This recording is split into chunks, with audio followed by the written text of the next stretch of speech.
Alrighty.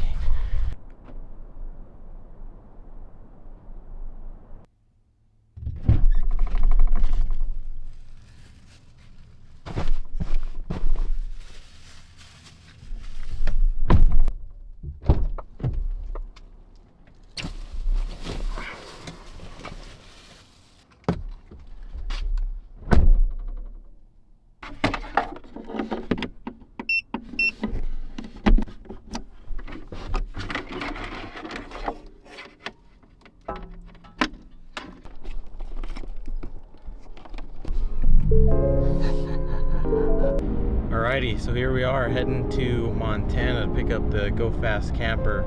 Noah threatened me saying I better make this video, even though I knew it was going to be dark and it was going to be difficult having no assistance in the filming and the time crunch, and I don't have all the, you know, the mounting systems and everything I want for the cameras and gear and all that. So the plan is to drive up to Montana, pick up the camper, and drive right on back. In between, once I get to a gas station, I'll stop and I'll show you guys, I guess, the mods. I don't know if I'd call them mods, but just kind of the add-ons that I've done so far. There's 3 major ones, but I'll show you guys so that way you kind of have an idea. And also I just want to document it, you know, so I can see how it does over time. Should take about, I mean, total time is going to be about 7 hours. So I gave myself a few extra hours to get there just because I don't know if there's going to be any road closures or, you know, winter weather stuff. Hopefully I'll be able to get some video for you guys as I'm driving, but I mean, I've got a time crunch. I've got to get up there pretty quick and it's dark, so I don't know what video I'll be able to get for you guys. But one thing I do want to talk about is these horrendous stock fog light things that Ford put on. And I mean, they look really good, but let me show you guys what they did. So they wired it to the first auxiliary button, and look at how horrendous they are. Yeah, they're on right now, and you can barely tell. You know, you have to sit up high to be able to see it. Me sitting at this angle, you can't even tell that it's on, off, on, off, on, off. Now you can if I sit it up here. But that is why I put in these bad boys, these 8-pillar lights. Also Rigid Industries, but put it in AUX 2 and boom. That's exactly what we're looking for, baby. I don't know if I'm going to do a roof light, but that could be in the future. Alright, I'm gonna pull over. I need a beverage from behind me. Oh, what's this? What? Oh, how convenient. Welcome to Idaho. Coke Zero and a little sparkling water. So we're starting to pick up a little bit of snow. You can tell with the high beams on, but you can really tell with these bad boys on. So I'll probably end up throwing these amber light covers on in a minute. I think we'll be alright. Snow stopped. I think it was just probably that little mountain pass or wherever I was just at. Alright, so it's about 4 in the morning, getting close to Idaho Falls. Probably gonna stop there, top off on gas.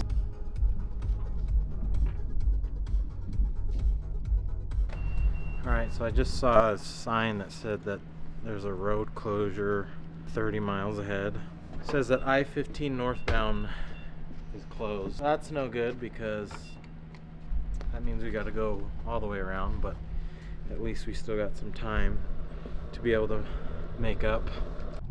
Alright, so yeah, the road's closed and it looks like for a pretty good duration. So I'm being rerouted a different direction. Interestingly, my Google Maps says that the route that I was just on is fine. Doesn't say anything about roads being closed or anything like that. I type it into the Ford navigation system or whatever system they use, and it knew that that road was closed. and it's redirecting me to the way that I thought I was going to go in the first place. So luckily I haven't lost, it doesn't look like I'm going to lose any time, maybe a couple minutes backtracking a different way.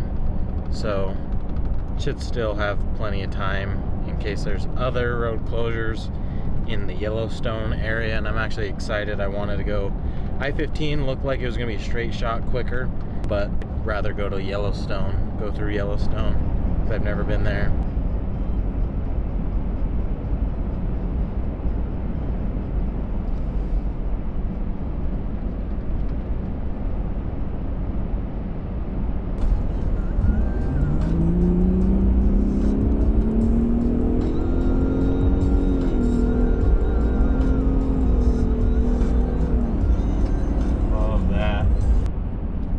I don't know what system Ford is using, but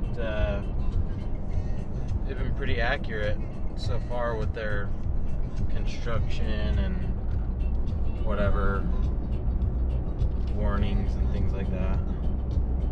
So good on them. So I saw it said Island Park 30 miles. According to Google, Island Park has road closures. So I don't know which one to trust. So far Ford's been doing its thing and it's been right. Google had no idea that there was a state road closure. Idaho has some 511 something or the other page that said that the road was closed, and Ford knew it, Google didn't. Sorry Google, take the L today. So hopefully Ford's guiding me. I trust you, Ford. I trust you. I don't know what the hell this guy is, what he's all about.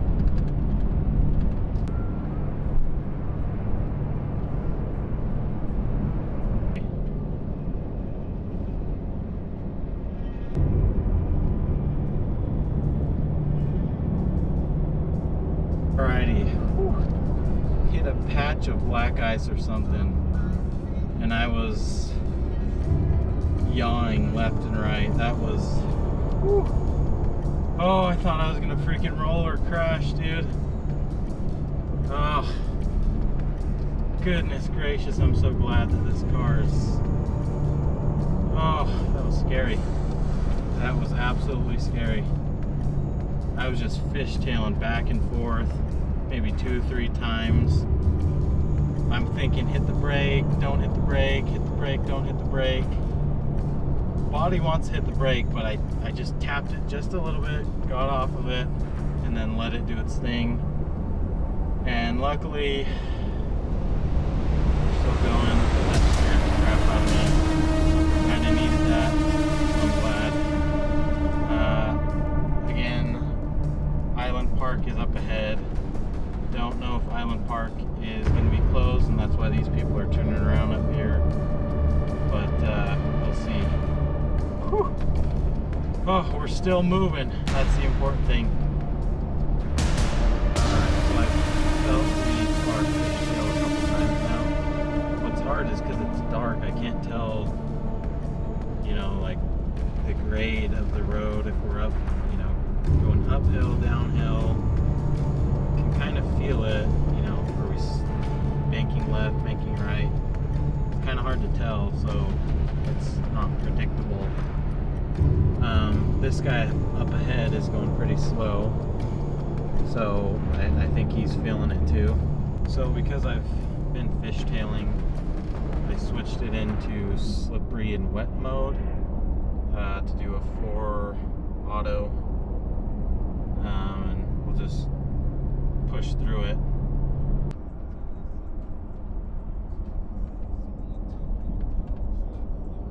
I don't know where I'm at. Island Park. Look at this place.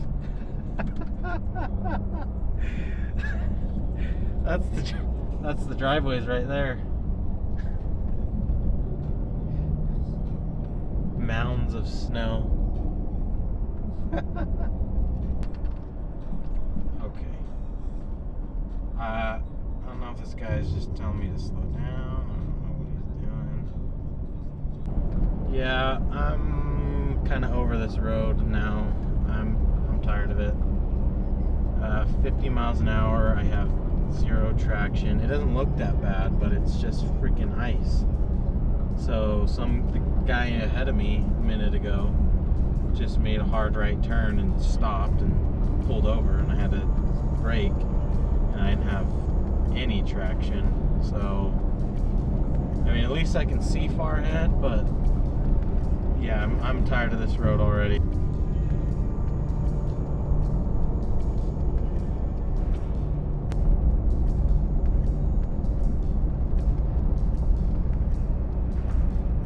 Now we're into freaking Never Land. Now there's not a tree in sight.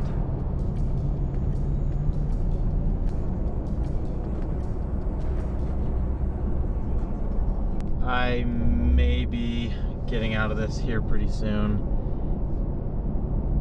If that's asphalt, I have high hopes. I'm gonna find a spot to pull over so that this car behind me can pass me, so I can put the drone up, because gorgeous. What about right here? Okay, might be able to. Just for a second. What do you know again? The Montana sign. Can't see it because of the snow, but that's it.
Away. Really hoping that I can make this turn, because if not, I don't know what's plan C. Says to Bozeman. Looks good. Continue on Canyon Street.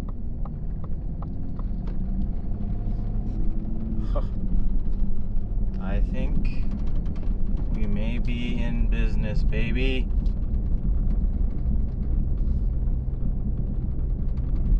I think so.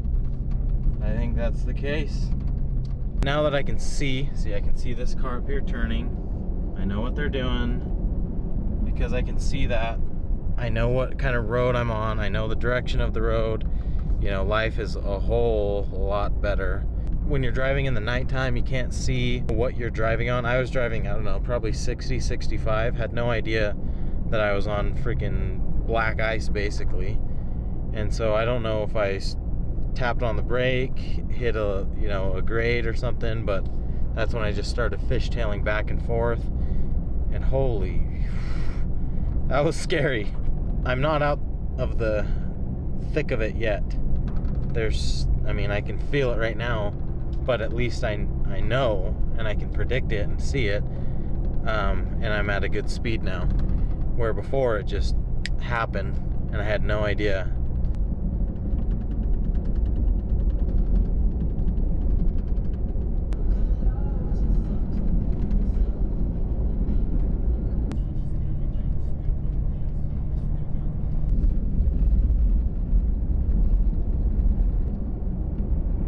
All right, so we made it out of the canyon. We are now on dry roads, asphalt, friction. Oh, I'm no longer stressed. That's a relief. I know I'm being a baby about it, but I think one of the problems is that since there's nothing in the bed of the truck, the back end just would, you know, every curve in that canyon or every other curve, you know, I'm not even going fast, I'm not braking, I'm not doing anything. I was just going through the curve with the flow of traffic, and I would fishtail very slightly. So hopefully with this camper, it's, you know, it's only 275 pounds, so that'll probably seat it a little bit better, but we'll see what that'll do to the suspension. Anyway, 16 miles, 19 minutes, it's 8:52. I'm excited. And here we are.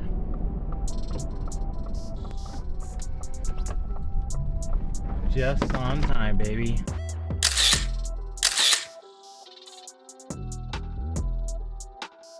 Camper is on. Oh my goodness, it's insane. It's a lot bigger than I thought it was gonna be. It looks freaking good. I like when the Raptors have you know, the bed rack and then the tent sits inside of the bed. But with this, I mean, it's the construction, the build, it looks so good. I'm excited for it, so I'm gonna shoot some video, find somewhere to go, shoot a little bit of video for you guys, and get on my way back to Salt Lake.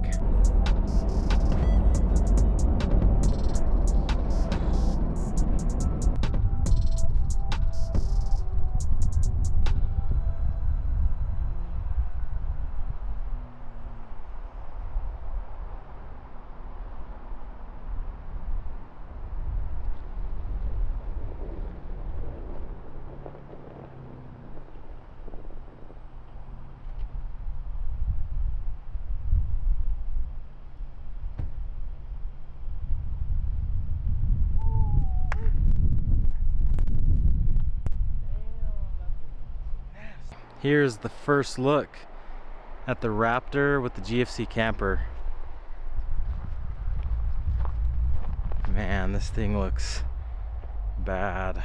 I'll go into a lot more detail about it some other time. Still kind of pressed for time, but I mean, I wanted to get out, take some photos, take a look at it myself, because I mean, been waiting for months for this bad boy. It was expensive. It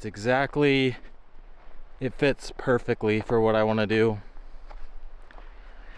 Like I said, initially I wanted the Raptor to have a bed rack with a tent that fits kind of mid, so that way it would be pretty flush with the top.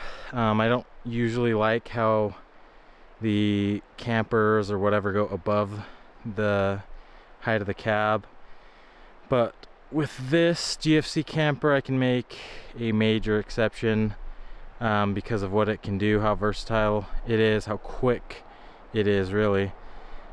Super excited for it. Hopefully in the next 2 weeks we should be able to get out and make some videos. Planning on going to Moab here pretty soon, but man, I'm so excited for this thing. It looks so good. It is a flavor.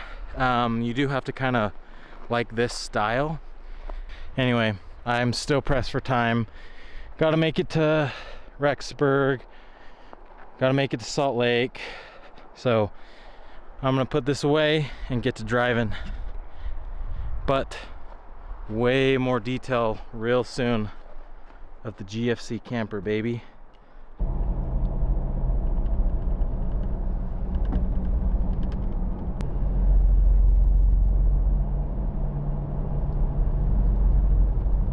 So first impression of the sound, I mean, it's not terrible. You do hear a little bit of wind noise, but I mean, absolutely doable. It is still responsive on the throttle. I think this guy wants to pass me, I don't know. I think he's just trying to keep up, but yeah. Still has it, baby. Alrighty, so we made it back to Salt Lake in one piece. Super grateful for that. After the scares. I'm actually at the Great Salt Lake right now. We're kind of near it, filming this last piece just to show you guys those add-ons, if you will. For sure you've seen the first one right here. These are the rigid industry A-pillar lights. Pretty easy to set up. So all I had to do was take the harness that was provided by Rigid Industries, and I just had to connect the hot wire, the red one, to the upfitter switch wire for the auxiliary 2, which is back here, and connect it to the hot wire, so the red one, and then I just had to ground the black one. Super easy. The next thing that I did was, well, I guess this really isn't in order, but the other thing I did, this isn't done yet, but I built like a little platform here. So this void, this empty space right here, is actually for the dog. Her kennel goes right there, and all I have to do is take out that toolbox that I have sitting right there. But then on the other side is a fridge, and it sits flat because Ford built this little box thing where my shoes are blocking. They have this little box thing on the left, so when you open that up, it creates a space where you can put stuff, but it makes it so it's not flat. So I made this. What this allows me to do as the driver is put stuff right behind me, and it's pretty easy to reach. I had to make some relief cuts so that way I could get to these little things, chargers and whatnot, but it was pretty easy. Thing is just inside of the truck bed.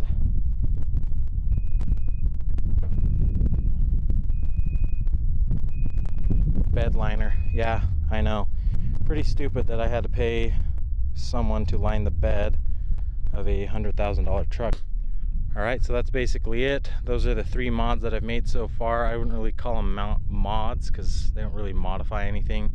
I can add and subtract anytime I want, but that's just kind of the things I've done so far, and I'm excited to build the drawer system. That's going to be a monster of a task because I'm not very good at woodworking, but we'll see how it goes. But anyway, I'm going to show you guys just real quick, for those that don't know how this camper works. It's real simple. There's 3 sides that open up